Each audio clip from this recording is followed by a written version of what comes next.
Sobat Talk, kembali lagi bersama saya Datita Kurna. Dan saya Rindy Antika Putri. Hari ini kita akan membahas salah satu dokumen fundamental dalam dunia bisnis, yaitu Akta Pengakuan Hutang, yang akan dijelaskan oleh teman-teman kami. Halo, saya Anggita Safanargia. Saya Kartika Putri Ramadhani. Dita, sebelum kita bedah akta spesifik ini, bisa jelaskan secara sederhana apa itu Akta Pengakuan Hutang? Baik, terima kasih sebelumnya untuk pertanyaannya, Mbak Datita. Akta pengakuan hutang adalah dokumen otentik yang membuktikan adanya utang piutang secara sah. Pihak yang berhutang mengakui secara formal dan tertulis jumlah kewajiban, jangka waktu, dan cara pembayaran hutangnya kepada pihak kreditur. Nah, karena dibuat oleh notaris, maka akta ini memiliki kekuatan pembuktian yang sempurna. Baik, akta yang kita bahas ini disebut pengakuan hutang dengan pemberian jaminan ya. Mbak Kartika, saya mau bertanya nih, apa makna dari frasa pemberian jaminan dalam konteks ini? Oke, terima kasih pertanyaannya Rindy. Jadi pemberian jaminan itu berarti si debitur, pihak yang memiliki hutang itu menyerahkan aset-aset yang berharga yang dia miliki kepada kreditur. Tujuannya apa sih? Ya tujuannya untuk memastikan bahwa jika si debitur itu gagal bayar atau wan prestasi, kreditur punya hak prioritas untuk menjual atau mengeksekusi aset yang dijadikan jaminan tersebut untuk melunasi hutangnya. Jadi aman gitu, biar aman kan, seperti itu. Mbak Dita, secara umum, bagaimana anatomi atau susunan baku sebuah akta notaris yang seperti ini? Oke, anatomi standar akta notaris seperti akta nomor 39 ini, yaitu ada awal akta atau kepala akta ya, yang mencantumkan nomor, hari, tanggal, dan pukul pembuatan akta serta nama notaris dan wilayah kerja notaris tersebut ya, identitas notaris. Lalu selanjutnya ada komparisi, yaitu berisi identitas dan kedudukan para pihak yang hadir. Biasanya ada pihak pertama dan pihak kedua atau mungkin ada beberapa pihak lain ya.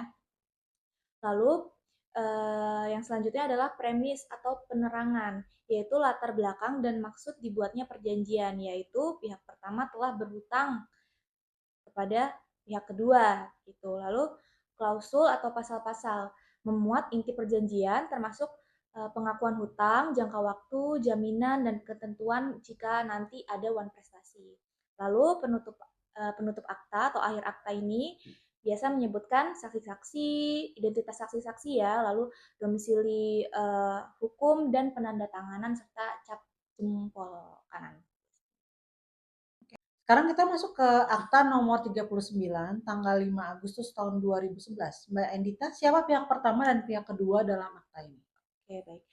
Seperti yang tercantumkan di akta nomor 39 ini ya, pihak pertama itu dari debitur dari pihak pertama itu adalah seorang debitur ya.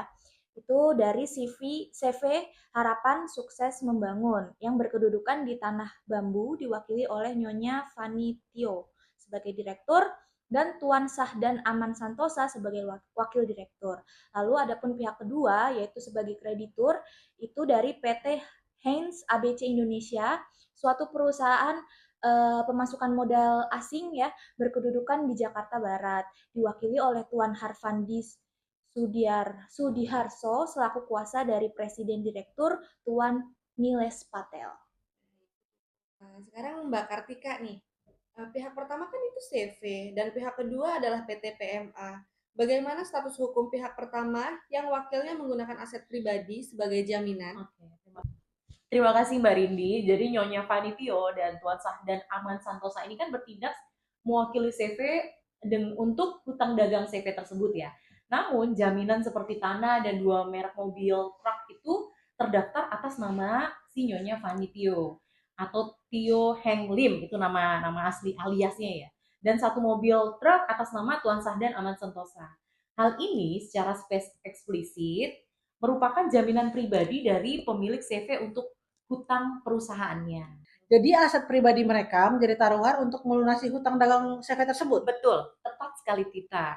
Jadi ini tuh untuk mengunci tanggung jawab direksi secara personal yang merupakan konsekuensi hukum yang disepakati oleh pihak pertama untuk mengamankan hutang dagang mereka. Oh, Mbak Edita, berapa nilai hutang yang diakui dan kapan batas waktu pelunasannya sesuai pasal 1 dan pasal 2?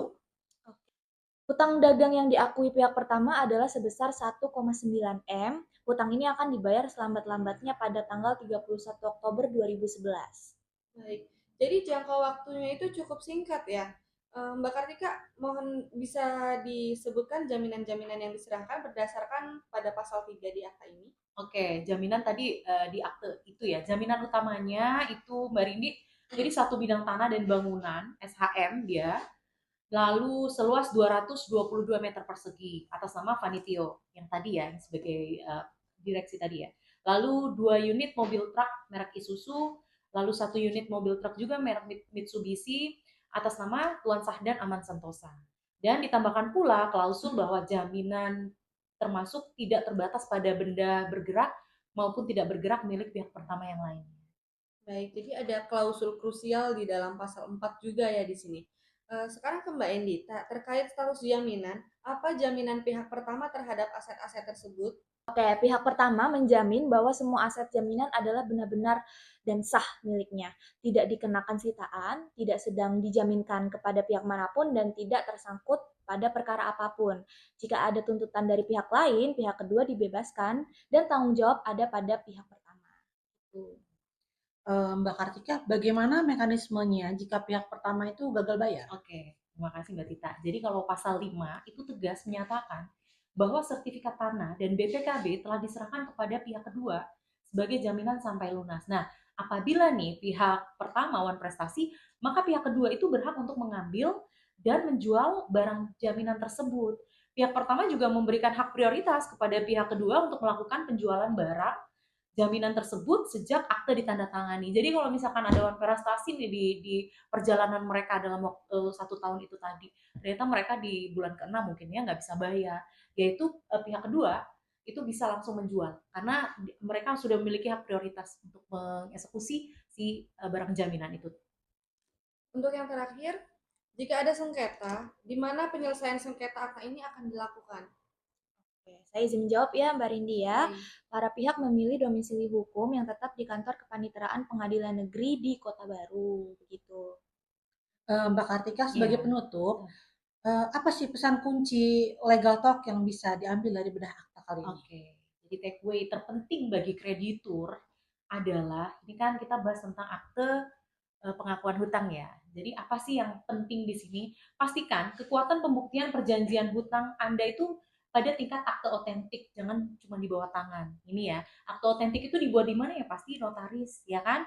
Yang memiliki kepastian hukum yang benar gitu ya.